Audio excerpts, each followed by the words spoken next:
Hello everyone, welcome to रोका maker. आज हम देखने वाले हैं एक और नए आईपीओ के बारे में। तो आप कह सकते हैं आजकल बहुत ज़्यादा आईपीओ आ रहे हैं। एसएमई का आईपीओ ये करीब-करीब 60 से ज़्यादा आईपीओ आ चुके हैं एसएमई का। एसएमई प्लेटफ़ॉर्म का, एसएमई बोले तो स्मॉल एंड मीडियम एंटरप्राइजेज़ का, ये भी एक एसएमई प्लेटफ़ॉर्म का ही आईपीओ होने वाला है। इस कंपनी का नाम है ईशान इंटरनेशनल लिमिटेड। जो कंपनी है बेसिकली क्या करती है, कैसे करती है, तो फटाफट से देख लेते हैं बिना टाइम वेस्ट किए हुए। ये कंपनी है बेसिकली 1995 में ही इनकॉर्पोरेट हुई थी और उसके अलावा ये कंपनी है बेसिकली क्या काम करती है, ये बहुत ज़्यादा प्रोडक्ट्स वगैरह लेते हैं, उसका कॉन्ट्रैक्ट लेके और उसको बिल्ड करने का काम करती है, जो कि बेसिकली किस चीज़ पे फोकस होता है, तो वो मशीन सप्लाइंग और इंस्टॉलेशन, उसके बाद कमीशनिंग और ऑपरेशनल ट्रेनिंग वगैरह इन सारी चीज़ों से रिलेटेड होता है। उस टाइप की प्रोजेक्ट लेती है और उसको बिल्ड करती है जाके साइट पे। ये आप कह सकते हैं कि सेक्टर के लिए तो बेसिकली आप sugar plants, jaggery plants, pharmaceutical, hydro power, pollution control system, इस सारे से रिलेटेड जितने भी जो मशीन वगैरह होते हैं उससे रिलेटेड ये काम करती है। उसके प्रोजेक्ट्स कॉन्ट्रैक्ट पे लेके उसके प्रोजेक्ट्स वगैरह बनाती है। वहीं अगर मैं कंपनी की बात करूं तो ये कंपनी है बेसिकली आपको जैसे बना लेने के बाद उसके बाद उसमें सर्विसेज का भी प्रोवाइड काम करती है। जैसे कि आप पहले स्टार्टिंग में तो ये प्रोजेक्ट्स वगैरह मशीन्स वगैरह लगा दिए, उसके बाद फिर वहाँ पे उसके देख रेख की भी जरूरत पड़ती है, एनुअल मेंटेनेंस वगैरह की भी जरूरत पड़ती है। तो ये ऑल टाइप्स ऑफ एक्टिविटी सारे भी सर्विसेज देती हैं। जैसे कि किसी सेक्टर में वही जो ऊपर में होता है hydro power, sugar, jaggery, pharmaceuticals, सब तरीके की सर्विस देती हैं कि उसको ठीक ठाक करना, कुछ रिपेयर करना, कुछ एनुअल मेंटेनेंस की सर्विसेज हैं, ये सारी चीजें।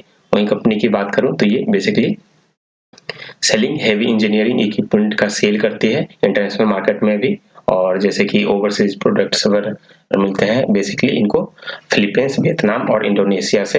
इनके कुछ इंपॉर्टेंट क्लाइंट्स के नाम भी इन्होंने बताए हैं, इनमें से शायद आप किसी के सुने होंगे नाम। अगर आप देखना चाहते हैं तो देख सकते हैं, ज़्यादा कोई इंपॉर्टेंट नहीं है, अच्छे अच्छे क्लाइंट है वैसे ये सारे। और 3-4 जैसे कि इन्होंने बताया कंट्री में ये करते हैं, फिलीपींस, वियतनाम और इंडोनेशिया, तो ये वहीं के क्लाइंट्स हैं। यहीं अगर मैं कंपनी की बात करूँ तो ये कंपनी का 3 इंटरनेशनल कह सकते हैं ऑफिसेज भी है, उन्होंने बना रखे हैं फिलीपींस, इंडोनेशिया और वियतनाम, केन्या, 3-4 ऑफिसेज हैं इनके। और वहाँ पे ये काफी अच्छे तरीके से सर्विसेज प्रोवाइड कर सकते हैं। जैसा कि इनके नाम से आपको पता चल रहा होगा ईशान इंटरनेशनल, तो ये सिर्फ नेशनली नहीं इंटरनेशनल तरीके से भी काम करते हैं, इंडिया के बाहर भी। इन्होंने ISO सर्टिफिकेट भी ले रखा है क्वालिटी मैनेजमेंट सिस्टम का। वहीं अगर मैं कंपनी की कुछ इंपॉर्टेंट प्रोडक्ट्स के बारे में बता दूं, ये बेसिकली इन्होंने कुछ अपने प्रोडक्ट के नाम बताए हैं, तो आप देखना चाहते हो ये भी देख सकते हैं। ये एसी मोटर वगैरह भी बनाते हैं, गियर बॉक्सेस भी बनाते हैं, रोप कपलिंग्स भी बनाते हैं और ऑटोमेशन इक्विपमेंट भी बनाते हैं, रोलर्स बनाते हैं, हैमर्स बनाते हैं, मतलब साफ्ट वगैरह भी बहुत सारी चीजें बनाते हैं। कंपनी की अगर आप कहें इंपॉर्टेंट कुछ कॉम्पिटिटिव स्ट्रेंथ की बात करें तो कॉम्पिटिटिव स्ट्रेंथ में इनके आते हैं, ये एशिया, साउथ ईस्ट एशिया में काफी अच्छा इनका प्रेजेंस है। जैसे कि 3-4 कंट्री के नाम बताए, फिलीपींस, वियतनाम, केन्या, तो ये सारे साउथ ईस्ट एशिया में आते हैं बेसिकली। तो यहाँ पे इनका काफी अच्छा पकड़ है, ये अच्छे तरीके से ये नाम इनका जाना जाता है। आप चाहे तो देख सकते हैं इस कंपनी के बारे में और भी।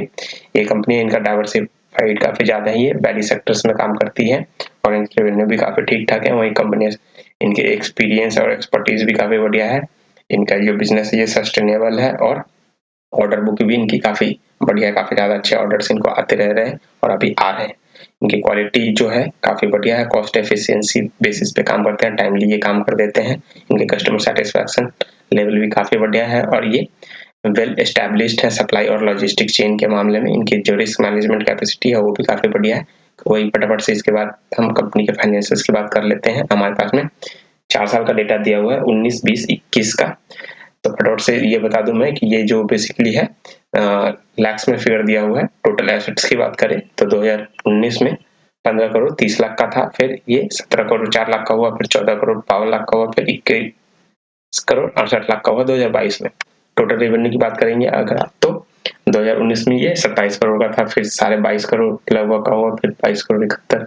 तो 2020-21 में सेम ही है ऑलमोस्ट। फिर उसके बाद 2022 में ये 21 करोड़ 74 लाख का। 2020-21 के समय में आपको पता है कोरोना के समय में थोड़ा सा इन पे भी इम्पैक्ट दिख रहा है। आप फाइनेंशियल्स को देख सकते हैं, टोटल एसेट्स में ज्यादा बढ़ोतरी नहीं हुई, ना रेवेन्यू बढ़ा, ना ज्यादा प्रॉफिट भी थोड़ा सा घटा, ये सारी चीजें। वहीं अगर मैं प्रॉफिट आफ्टर टैक्स की बात कर दूं उसके बाद, तो 2019 में ये 39 लाख का था, फिर 28 लाख का हुआ, फिर 15 लाख का हुआ, फिर अभी 2022 में इनका रेवेन्यू वापस से ही प्री कोविड लेवल पे पहुंच गया, 1 करोड़ 27 लाख, 127 लाख कह सकते हैं या 1 करोड़ 27 लाख, दोनों चीजें सही है। नेटवर्थ की बात करें तो 2022 के हिसाब से करेंटली इनका 6 करोड़ 19 लाख का नेटवर्थ है और रिजर्व एंड सरप्लस में कंपनी के पास में 1 करोड़ 26 लाख, 1 करोड़ करीब 27 लाख का है। वहीं कुछ इंपॉर्टेंट रेशियो जो की बात कर लेते हैं। ये जो कंपनी है बेसिकली इसका जो आईपीओ प्राइस रखा गया है, अगर आपको मैं बता दूं तो 80 रुपए पर शेयर रखा गया है। और ये जो इसका जो ईपीएस है 2.13 रुपीज पर शेयर का ईपीएस है करंटली कंपनी का 2020 के हिसाब से, और 2022 के हिसाब से देखेंगे तो 2.58 का इसका पर शेयर का ईपीएस है, जो कि एवरेज लास्ट 3 के हिसाब से 2.02 रुपीज पर शेयर ईपीएस है इनका लास्ट के 3 साल के एवरेज के हिसाब से। वही पीई रेशियो की अगर बात करूंगा तो इनका पीई रेशियो जो है करीब करीब आप देख सकते हैं 2022 के हिसाब से 31 टाइम्स है। वहीं एवरेज के हिसाब से देखें लास्ट 3 साल का तो 39 मतलब करीब 40 गुना के आसपास है। इंडस्ट्री में जो इनके कुछ लिस्टेड पीयर्स हैं, जो लिस्टेड कॉम्पिटिटर हैं, उनके जो पी रेशियो है एवरेज वो 23 गुना है और इसका जो है एवरेज 39 गुना। तो इनका जो पी रेशियो ये थोड़ा सा ज्यादा है कहीं ना कहीं, आप ये कह सकते हैं। एवरेज रिटर्न ऑन नेटवर्थ में अगर देखेंगे तो ये 2022 के हिसाब से 21% का रिटर्न दे रहे हैं नेटवर्थ पे अपने, जो कि करीब करीब एवरेज तौर पे ये 12.5% बन रहा है। और इसके अलावा नेट एसेट वैल्यू करंटली 2022 के हिसाब से 12.5 रुपीज है। और उसके अलावा पीयर इसके कुछ लिस्टेड कंपनी के भी बारे में इन्होंने बता रखा है, जैसे कुछ नाम है लोकेश मशीन्स है, एडोर फोन्टेक लिमिटेड है, अनूप इंजीनियरिंग है, ये सारे कुछ इसके लिस्टेड कॉम्पिटिटर्स हैं। उसके बारे में इन्होंने बताया कि क्या उनके पी रेशियो चल रहे हैं, उनके ईपीएस चल रहे हैं। और आप देख सकते हैं यहाँ पे ईपीएस की अगर मैं बात करता हूँ सबसे पहले तो ईशान का जो है अपना जिसका आईपीओ है इसका 2.58 ईपीएस है, बाकी सारे के ईपीएस इससे ज्यादा ही है। पी रेशियो की बात करें तो पी रेशियो 31 टाइम्स है, बाकी सारे के भी ऑलमोस्ट सिमिलर ही है, देख सकते हैं।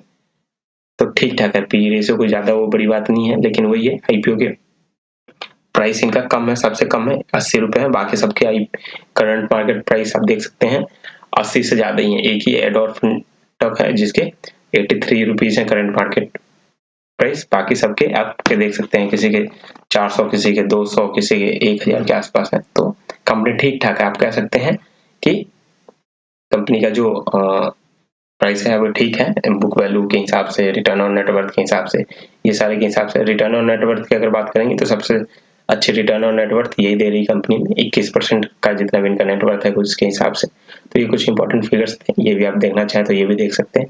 तो फटाफट से आईपीओ की डिटेल के बारे में वापस से आ जाते हैं। तो बेसिकली आप कह सकते हैं कंपनी का जो ऑब्जेक्ट है इस आईपीओ को लाने से क्या मतलब इसके पैसे को क्या कहाँ यूटिलाइज करेगी जो भी आईपीओ के पैसे आएंगे। तो ये बेसिकली यहाँ पर 3 जगह यूटिलाइज करने के बारे में कंपनी ने बताया अपने ऑब्जेक्ट में, आरएसपी में, प्रोस्पेक्टस में आप कह सकते हो। तो सबसे पहले ये एक जॉइंट वेंचर बनाने वाले हैं और कुछ एक्विजिशंस करने वाले हैं। जैसे फॉरेन में इनको काम होता है तो वहाँ पे कई सारी चीजें होती हैं कि आपको वहाँ के कुछ कंपनीज वगैरह से टाइप करके रखना पड़ता है, तब ज्यादा कि आपको ज्यादा प्रोजेक्ट्स वगैरह मिलते हैं। तो ये उसके लिए भी कुछ फंडिंग अपनी करने वाले हैं। उसके अलावा ये वर्किंग कैपिटल रिक्वायरमेंट को मीट करेंगे, जितने भी ये इंफ्रास्ट्रक्चर वगैरह बनाते हैं जैसे कि मशीन्स वगैरह लगाते हैं तो उसमें भी इनको कुछ रॉ मटेरियल्स वगैरह खुद के भी चाहिए होते हैं, तो ये सारे भी ये खरीदेंगे। उसके अलावा उससे जो कुछ पैसे बच जाते हैं तो ये कुछ अपने जनरल कॉर्पोरेट पर्पसेज में एक्सपेंस में उसके यूज करने वाले हैं। तो आईपीओ को जो डिटेल है वो 80 रुपए पर शेयर आईपीओ का प्राइस रखा गया, फेस वैल्यू 10 रुपए पर शेयर है और टोटल आईपीओ का साइज 18.24 करोड़ है, करीब करीब 18.25 करोड़ का आईपीओ साइज है, जिसमें से पूरा फ्रेश प्रोसेस होने वाला है।